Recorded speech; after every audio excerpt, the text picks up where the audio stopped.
বিসমিল্লাহির রহমানির রহিম।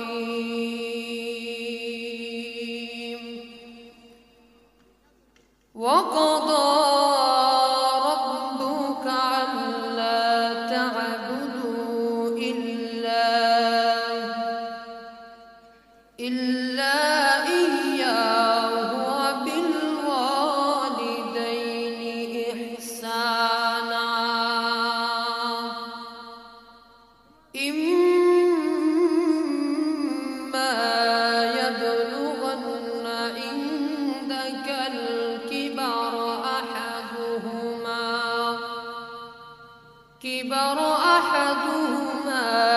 আও কিলাহুমা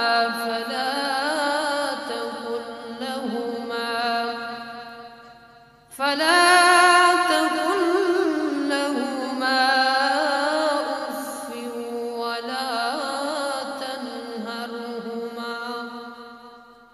ولا تنهرهما وقل لهما قولا كريما واخفض لهما جناح الذل من الرحمة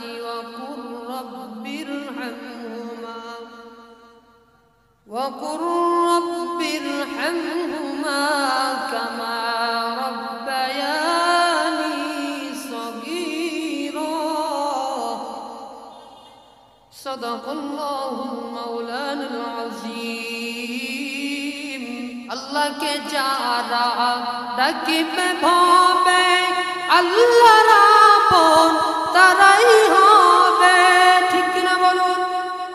আল্লাহ তাআলাকে যারা ডাকবেন আল্লাহর আপন তারা হবে কি হবে না?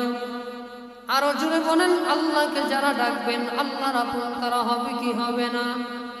আল্লাহ রাব্বুল আলামিন কালামুল্লাহ শরীফের মধ্যে আল্লাহ জানান, আল্লাহ তাআলা পবিত্র কুরআনুল কারীমের ভিতরে আল্লাহ রাব্বুল আলামিন নাযিল করে জানায়া দিলেন, ফাযকুরুনি আযকুরুকুম ওয়াশকুরুনি ওয়ালা তাকফুরুন।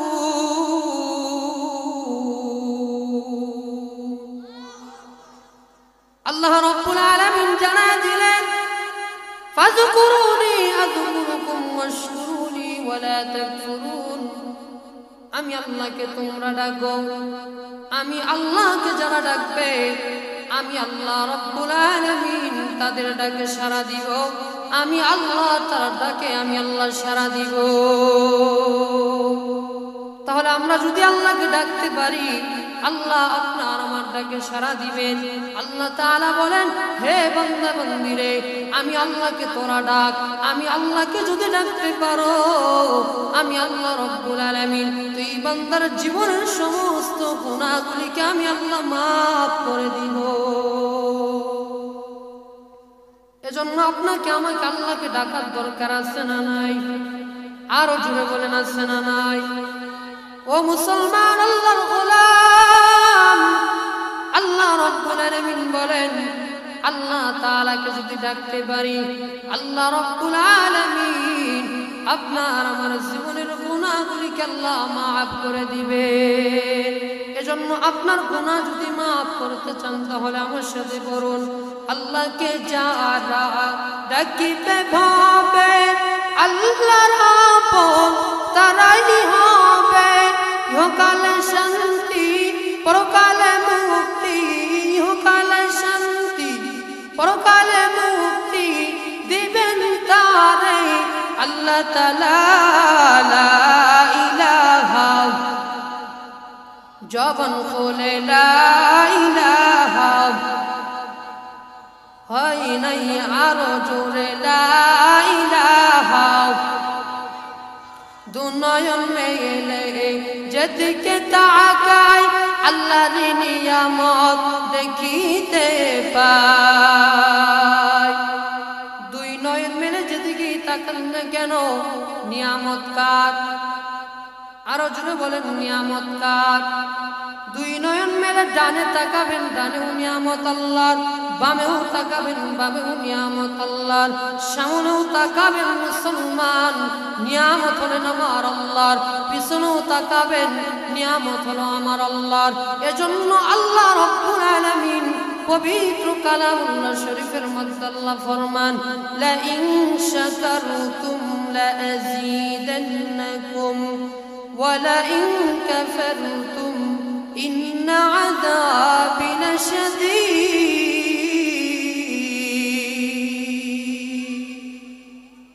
আল্লাহ রাব্বুল আলামিন বলেন, যেই বান্দা বান্দি আল্লাহ তাআলার নিয়ামত পাওয়ার পরে নিয়ামতের শুকরিয়া আদায় করে, আল্লাহ রাব্বুল আলামিন ওই বান্দার নিয়ামতকে বাড়ায় দেন। কি করেন আল্লাহ? যেই বান্দা আল্লাহর নিয়ামত পাওয়ার পরে নিয়ামতের কৃতজ্ঞতা করে, আল্লাহর নিয়ামতের শুকরিয়া আদায় করে, আল্লাহ রাব্বুল আলামিন বলেন, লা ইন শাকারতুম লা আযীদান্নাকুম।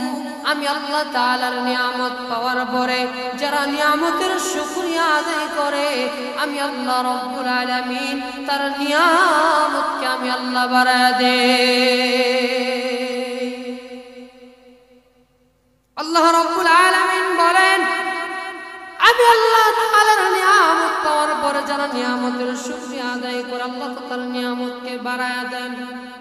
ওগো মুসলমান, আল্লাহর নিয়ামত পাওয়ার পরে যারা নিয়ামতের শুকরিয়া আদায় করে না, আল্লাহ তাদের ব্যাপারে কোরআনুল কারীমের মধ্যে আল্লাহ কি বলেন? আল্লাহ রাব্বুল আলামিন তাদের ব্যাপারে কোরআনুল কারীমের ভিতরে নাযিল করেন। আল্লাহ তাআলা আয়াতে কারীমার মধ্যে বলেন, লা ইন শাকারতুম লা আযীদান্নাকুম ওয়া লা ইন কাফারতুম ইন্না আযাবি লাশাদীদ। আল্লাহ রাব্বুল আলামিন বলেন, যেই বান্দা আমি আল্লাহর নিয়ামত পাওয়ার পরে নিয়ামতের শুকরিয়া আদায় করে না, আমি আল্লাহ রাব্বুল আলামিন তার নিয়ামতকে ছিনিয়ে নেই। জোরে বলেন নাউযুবিল্লাহ। এখন আল্লাহ রাব্বুল আলামিন আপনাকে অনেক নিয়ামত দান করেছেন, নিয়ামত পাওয়ার পরে আপনি নিয়ামতের শুকরিয়া আদায় করলেন না, আপনি নিয়ামতের শুকরিয়া আদায় করলেন না, আল্লাহর প্রতি কৃতজ্ঞতা হলেন না, আল্লাহ তাআলা আপনার নিয়ামতকে ছিনিয়ে নেবেন। শুধু ছিনিয়ে নেবেন না, আল্লাহ রাব্বুল আলামিন বলেন, লা ইন শাকারতুম লা আযীদান্নাকুম ওয়া লা ইন কাফারতুম ইন্না আযাবি লাশাদীদ। আল্লাহ তাআলা বলেন, ইন্না আযাবি লাশাদীদ। আমি আল্লাহ রাব্বুল আলামিন শুধু তোমার নিয়ামতকে ছিনিয়ে নিব না রে বান্দা, আমি আল্লাহ তাআলা কঠিন আযাবের মধ্যে আমি আল্লাহ তোমাকে পাকড়াও করব। এখন আপনি আমি আল্লাহ তাআলার নিয়ামত পাওয়ার পরে নিয়ামতের শুকরিয়া করলাম না। আল্লাহ শুধু আপনার আমার নিয়ামতকে শুধু ছিনিয়ে নিলেন না, আল্লাহ তাআলা কঠিন আযাবের মধ্যে আপনাকে আমাকে পাকড়াও করবেন। ওগো মুসলমান, এজন্য আমি একটা কথা আমি আপনাদেরকে জানাইতে চাই, এই চন্দ্রপুর ইউনিয়ন পরিষদ মাঠের মধ্যে আজকে জান্নাতের বাগান সাজানো হলো, রিয়াজুল জান্নাতের বাগান সাজানো হলো। ওগো মুসলমান, আমি একটা কথা আপনাদেরকে মেসেজ দিয়া যাই, মুসলমান, আজকে বাজারের ভিতরে অসংখ্য মানুষগুলো ঘোরাফেরা করে, এই হাটে বাজারে এই রাস্তা দোকানপাটের মধ্যে অসংখ্য মানুষগুলি ঘোরাফেরা করে, কিন্তু এই জান্নাতের বাগানে বসার সময় তাদের টুকু হলো না, অল্প একটু সময় তাদের হলো না। ওগো মুসলমান, আল্লাহর ভাষায় পবিত্র কোরআনুল কারীমের ভিতরে এই জান্নাতের বাগান কিসের বাগান আল্লাহ বলেন? আল্লাহ তাআলা সুন্দর করে জানায়া দিলেন, আল্লাহ তাআলা নাযিল করে জানায়া দিয়েছেন, এই জায়গাটা হলো জান্নাতের বাগান। এই জান্নাতের বাগানের মধ্যে যারা বসবে, আল্লাহর নবী বলেন 1000 বছর রাত্রিকালীন নফল ইবাদত করলে, সারা রাত্রি জেগে জেগে জেগে জেগে যেই ইবাদত করলে, নফল ইবাদত করলে যেই সওয়াব হয়, আপনি আমি যদি এই রিয়াজুল জান্নাতের বাগানে যেই জায়গার মধ্যে আল্লাহ এবং আল্লাহ রাসূলের কথা বলা হয়, ওই জায়গার মধ্যে যদি 2 থেকে 3 ঘন্টা সময় ব্যয় করে সময় লাগায়া বসতে পারি, আমার নবীজি বলেন এই জান্নাতের বাগানের মধ্যে যদি বসতে পারি, আল্লাহ রাব্বুল আলামিন ওই 1000 বছর নফল ইবাদতের সওয়াব বান্দা বান্দির আমলনামায় আল্লাহ দান করে দেয়। ওগো মুসলমান, যদি এই জান্নাতের বাগানে বসার লাভটুকু বসতাম, প্রথমে তো অনেক মানুষ ছিলেন, আস্তে আস্তে সকলেই চলে গেলেন। ওগো মুসলমান, কিছু কিছু মানুষ প্রথম থেকে আসলেন, আখেরি মুনাজাত পর্যন্ত থাকার সৌভাগ্য আপনার আমার হলো না। ওগো মুসলমান, আমি মানুষটা ছোট হতে পারি, আমি মানুষটার বয়স কম হতে পারে, কিন্তু আল্লাহর কালামুল্লাহ শরীফের কথা কি ছোট নাকি? জুড়ে বলেন, আল্লাহর কালামুল্লাহ শরীফের কথা কি ছোট? রাসূলুল্লাহর জবানের হাদিস কি ছোট? না না, আল্লাহর কথা কখনো ছোট হতে পারে না, রাসূলুল্লাহর হাদিসের কথা কখনো ছোট হতে পারে না। আমি আল্লাহর গোলাম, ছোট হতে পারি, আল্লাহর কালামুল্লাহ শরীফের কথা ছোট হতে পারে না। ওগো মুসলমান, আপনাদেরকে জানায় দিয়ে যাই, আজকে এখানে প্রোগ্রাম করতেছি, কালকে প্রোগ্রাম করব রংপুর শহরের মাঝখানে, আবার পরশুদিন প্রোগ্রাম করব, গতকালকের পরের দিন প্রোগ্রাম করব ময়নার বাজার দলগ্রাম। ওগো মুসলমান, আপনাদের খেদমতে, আপনাদের দোয়ার খাতিরে আমাকে আল্লাহ তাআলা কম বেশি প্রায় দিন প্রোগ্রাম করাচ্ছেন। এটা কেন করতেছি মুসলমান? আমি ভূমিকায় আয়াতে কারিমা তেলাওয়াত করেছি, 15 নম্বর পারা 23 এবং 24 নম্বর আয়াতে কারিমা। এবার বলবেন হুজুর, আয়াতে কারিমা বললেন, দলিল কোথায় দিলেন? কোন জায়গা থেকে তেলাওয়াত করলেন? সূরার নাম কি তা তো বললেন না। সূরার নাম হলো সূরাতুল বনি ইসরাঈল এবং আয়াত নাম্বার হলো 23 এবং 24 নম্বর আয়াত। আল্লাহ তাআলা এই আয়াতের ভিতরে পিতামাতার কথা আল্লাহ সুন্দর করে নাজিল করেছেন। ওগো মুসলমান, বাংলার জমিনের ভিতরে অ্যান্টিভাইরাসের মতো একটা রোগ দেখা যায়। বাংলার জমিনের অনেক সন্তানরা মা বাবার খেদমত করে না, মা বাবার সাথে ভালো ব্যবহার করে না। আল্লাহ রাব্বুল আলামিন এ ব্যাপারে সুন্দর করে আয়াতে কারিমা নাযিল করে আল্লাহ জানায়া দেন, ওয়াকাদা রাব্বুকা আল্লা তা'বুদু ইল্লা ইয়্যাহু ওয়া বিল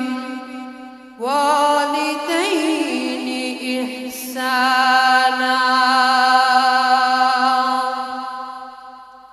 আল্লাহ রাব্বুল আলামিন বলেন, ওয়াকাদা রাব্বুকা আল্লা তা'বুদু, আমি আল্লাহ রাব্বুল আলামিন জানায়া দিলাম, আমি আল্লাহ তাআলা বয়ান করে জানায়া দিলাম, ওয়াকাদা রাব্বুকা আল্লা তা'বুদু ইল্লা, আমি আল্লাহ তাআলার ইবাদত করো, আমি আল্লাহ তাআলার ইবাদত করো। আমি আল্লাহ তাআলা জানায়া দিলাম, জানায়া দিলাম, আমি আল্লাহ রাব্বুল আলামিন জানায়া দিলাম রে বান্দা, আমি আল্লাহ তাআলার ইবাদত করো, ইল্লা ইয়্যাহু ওয়া বিল ওয়ালিদাইনি ইহসানা। আমার আল্লাহ রাব্বুল আলামিন পবিত্র কোরআনুল কারীমের ভিতরে আল্লাহ জানায়া দিলেন, আমি আল্লাহ তাআলা বয়ান করে দিলাম, আমি আল্লাহর ইবাদত করো রে বান্দা। আমি আল্লাহ তাআলার ইবাদতের পরে পরে তোমরা তোমাদের পিতা মাতার খেদমত করো। কার খেদমতের কথা বলেছে? আরো জোরে বলেন, কার খেদমতের কথা আল্লাহ বলেছেন? পিতা মাতার খেদমতের বয়ান আল্লাহ করেছেন। আল্লাহ রাব্বুল আলামিন বলেন, পিতা মাতার খেদমত করো। বাংলার জমিনে আজকে পিতা মাতার খেদমত নেই রে মুসলমান, মা বাবার খেদমত করে না, মা বাবার সাথে